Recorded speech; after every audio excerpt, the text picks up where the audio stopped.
ನಮ್ಮಂತರೆಲ್ಲ ಕೂತ್ಕೊಂಡಿರಿ. ಹಿಂದೆ ಇರೋರೆಲ್ಲ ನಿಂತ್ಕೊಳ್ಳಿ, ಪ್ಲೇಕಾರ್ಡ್ಸ್ ಇಟ್ಕೊಳ್ಳಿ, ಸಾಹೇಬರು ಬರ್ತಾರೆ.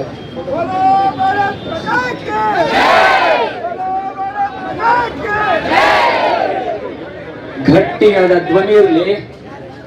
बोलो भारत माता की जय, बोलो भारत माता की जय. ಬೇಕೇ ಬೇಕು. ಮುಖ್ಯಾಂತರ ಇಲಾಖೆಗೆ ನೀವು ಯಾವ ಸವಲತ್ತುಗಳನ್ನು ಕೊಡ್ತೀರೋ ಅದನ್ನು ನಮಗೂ ಕೂಡ ಕೊಡಿ ಅನ್ನೋದೇ ಅವರ ಉದ್ದೇಶ.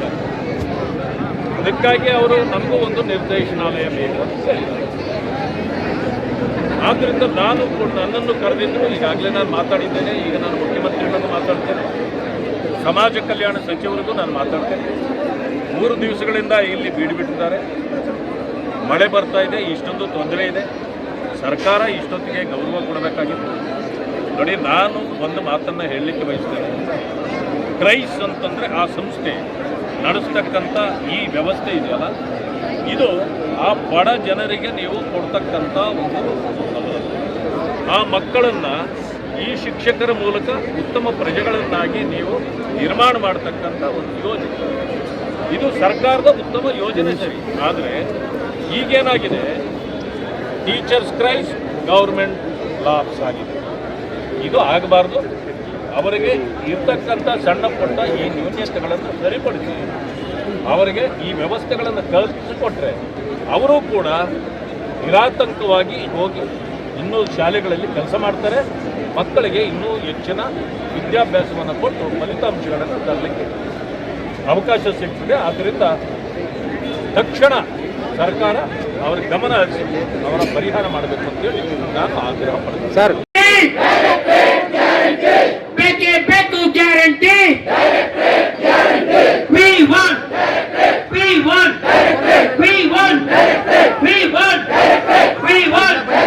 ಬೇಕೇ ಬೇಕು ಗ್ಯಾರಂಟಿ. ಬೇಕೇ ಬೇಕು ಗ್ಯಾರಂಟಿ. ಬೇಕೇ ಬೇಕು ಗ್ಯಾರಂಟಿ. We want.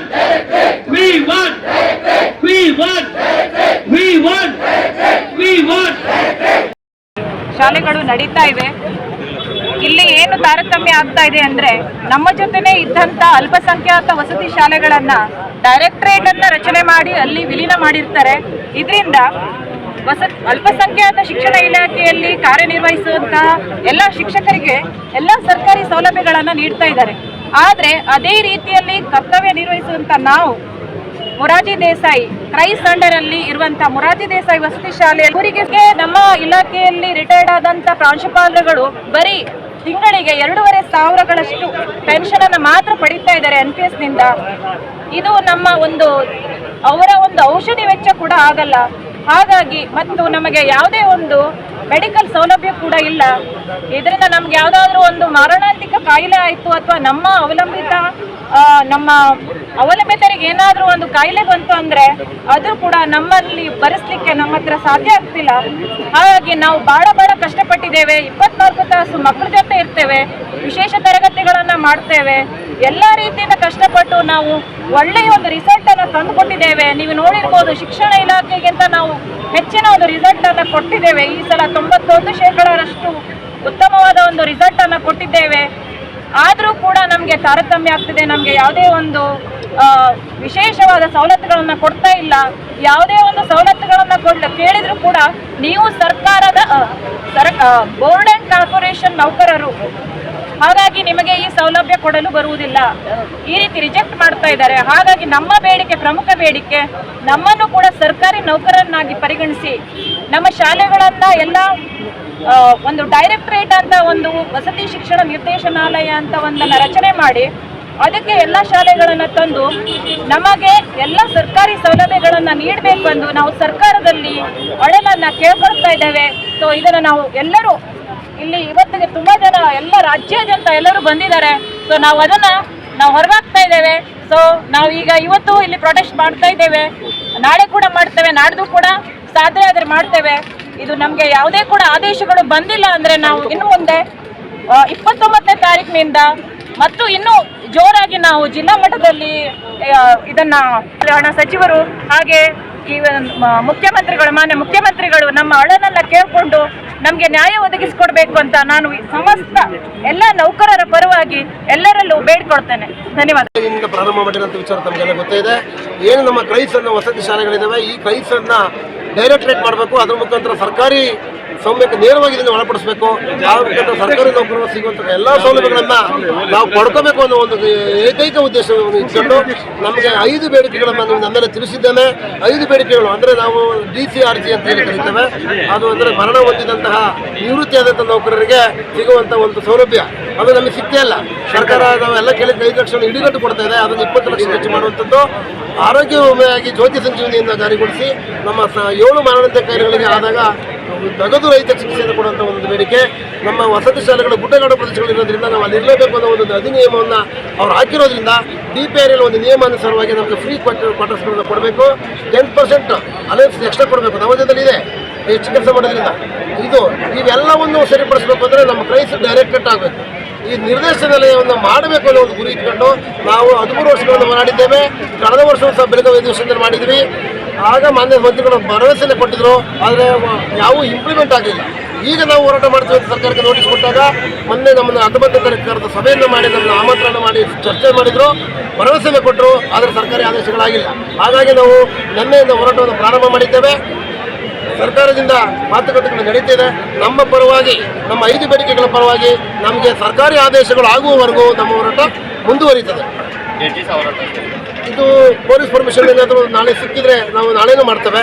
ಪರ್ಮಿಷನ್ ಸಿಕ್ಕಲಿಲ್ಲ ಅಂದರೆ ಇಲ್ಲಿಗೆ ಮುಗಿಸಿ ನಾವು ಜಿಲ್ಲಾ ಹಂತದಲ್ಲಿ ಗುರುವಾರದಿಂದ 29ನೇ ತಾರೀಕು ಪ್ರತಿ ಜಿಲ್ಲಾ ಹಂತದಲ್ಲಿ ಪ್ರಾರಂಭವಾಗುತ್ತೆ. ಏಕಾನುಸಾರವಾಗಿ ಇಡೀ 30 ಜಿಲ್ಲೆಗಳಲ್ಲಿ ನಮ್ಮ ಜಿಲ್ಲಾ ತಂಡಗಳು ಎಲ್ಲ ನಮ್ಮ ಜಿಲ್ಲಾ ನೌಕರರು ಒಗ್ಗಟ್ಟಾಗಿ 29ನೇ ತಾರೀಕು ನಾವು ರಜೆ ನಂತರ ಶಾಲೆಗಳು ಓಪನ್ ಆಗ್ತದೆ. ಅವತ್ತು ಶಾಲೆಗಳಿಗೆ ನಾವು ಭಾಗವಹಿಸ್ತೀವಿ, ಕಪ್ಪು ಪಟ್ಟಿ ಹಾಕೊಂಡು ಕರ್ತವ್ಯ ಮಾಡ್ತೀವಿ. 30ನೇ ತಾರೀಕು ಭಾಗವಹಿಸ್ತೀವಿ, ಕರ್ತವ್ಯ ಮಾಡಲ್ಲ, ಅಸಹಕಾರವನ್ನು ವ್ಯಕ್ತಪಡಿಸ್ತೀವಿ. 31ನೇ ತಾರೀಕು ನಾವೆಲ್ಲರೂ ಸೇರ್ಕೊಂಡು ಇಡೀ ಜಿಲ್ಲೆಯ ಕೇಂದ್ರ ಸ್ಥಾನದಿಂದ DC ಆಫೀಸ್ ಒಳಗೆ ರ್ಯಾಲಿ ಮಾಡಿ ಮೆರವಣಿಗೆಯನ್ನು ಕೊಡ್ತೀವಿ. ಅಷ್ಟರಲ್ಲೂ ನಮ್ಮ ಬೇಡಿಕೆಯಿಂದ ಸರ್ಕಾರ ಸಹಾನುಭೂತಿಯಿಂದ ಕೇಳಿ ನಮಗೆ ಆದೇಶಗಳನ್ನು ಕೊಡದಿದ್ದ ಪಕ್ಷದಲ್ಲಿ ಉಗ್ರವಾದ ಪ್ರತಿಭಟನೆಯನ್ನು 2ನೇ ತಾರೀಕಿನಿಂದ ಇಡೀ ಜಿಲ್ಲೆಯಾದ್ಯಂತ ಜಿಲ್ಲಾಧಿಕಾರಿಗಳ ಕಚೇರಿ ಮುಂದೆ ಹಾಕೊಂಡಿದ್ದೇವೆ. ಒಂದು ಕ್ರೈಸ್ ಸಂಘದ ವಿವಿಧ ಒಂದು ಸರ್ಕಾರಿ ನೌಕರರ ಒಂದು ಬೇಡಿಕೆಗಳನ್ನು ಏನು ಇಟ್ಟಿದ್ದಾರೆ, 5 ಬೇಡಿಕೆಗಳು ಪ್ರಮುಖವಾಗಿದ್ದಾವೆ. ಬೇಡಿಕೆಗಳನ್ನು ಈಗ ಆಲ್ರೆಡಿ ಗೌರವಾನ್ವಿತ ಸಚಿವರ ಅಧ್ಯಕ್ಷತೆಯಲ್ಲಿ ಸಭೆ ಮಾಡಿ ಚರ್ಚೆ ಮಾಡಿದ್ದೇವೆ ಕೂಲಂಕುಷವಾಗಿ. ಅದರಲ್ಲಿ ಯಾವ್ಯಾವ ಬೇಡಿಕೆಗಳನ್ನ ತಕ್ಷಣವಾಗಿ ನಾವು ಬಗೆಹರಿಸಲಿಕ್ಕೆ ಆಗ್ತದೆ, ದಯವಿಟ್ಟು ಬಗೆಹರಿಸಲಿಕ್ಕೆ ಈ ಪ್ರಾಮಾಣಿಕ ಪ್ರಯತ್ನ ಸರ್ಕಾರದ ವತಿಯಿಂದ ಖಂಡಿತ ಮಾಡ್ತೇವೆ. ಈಗ ಡೈರೆಕ್ಟರೇಟ್ ಬೇಕು ಅಂತ ಅವರ ಒಂದು ಆ ಬೇಡಿಕೆ ಇದೆ. ಕಾನೂನಾತ್ಮಕವಾಗಿ ಪರಿಶೀಲನೆ ಮಾಡೋದಕ್ಕೆ ಇನ್ನೊಂದ್ಸಾರಿ ನಾವು ಅವಕಾಶಗಳನ್ನ ತಗೊಳ್ತಾ ಇದ್ದೇವೆ. Thank you to all. ಕೊಡುವಂತ ಕೆಲಸ ಮಾಡಿದ್ರಿ. ಅವರು ಕೂಡ ಈಗ ಇಡಿ ಅವರು ಹೇಳಿದ್ದಾರೆ ಆಯ್ತು ಅಂತ ಹೇಳಿ. ನಾವು ಏನು ಭರವಸೆ ಕೊಡಕ್ಕೆ ಅಲ್ಲ, ನಾನು ಭರವಸೆ ಅಂತ ನಾನು ಭರವಸೆ ಕೊಡಕ್ ಹೋಗಲ್ಲ. ಸರ್ಕಾರ ಹಂತದಲ್ಲಿ ಇವತ್ತು ಒಂದು ಮೀಟಿಂಗ್ ಮಾಡ್ತಿದ್ದೀವಿ. ಇವೆಲ್ಲವೂ ಕೂಡ ಜ್ವಲಂತ ಸಮಸ್ಯೆಗಳು, ತುಂಬಾ ಹಳೆ ಸಮಸ್ಯೆಗಳೇ. ಇವರು FD ಮೇಲೆ ಹಾಕೊಂಡು FD ಇಲ್ಲಿ ಮೇಲೆ ಹಾಕೊಂಡು ಎಲ್ಲ ಇದನ್ನ ಮಾಡ್ತಿದ್ದಾರೆ. FDಗೆ ಕಳಿಸುವಂತ ಅವಶ್ಯಕತೆ ಇಲ್ಲ. ಕೆಲವು ಕ್ರೈಸ್ ಅಂತ ಯಾಕೆ ಮಾಡ್ಬೇಕಿತ್ತು ಹಂಗಾರೆ ಇವರು? ಕ್ರೈಸ್ ಅಂತ ಯಾಕೆ ಮಾಡಿದ್ರು?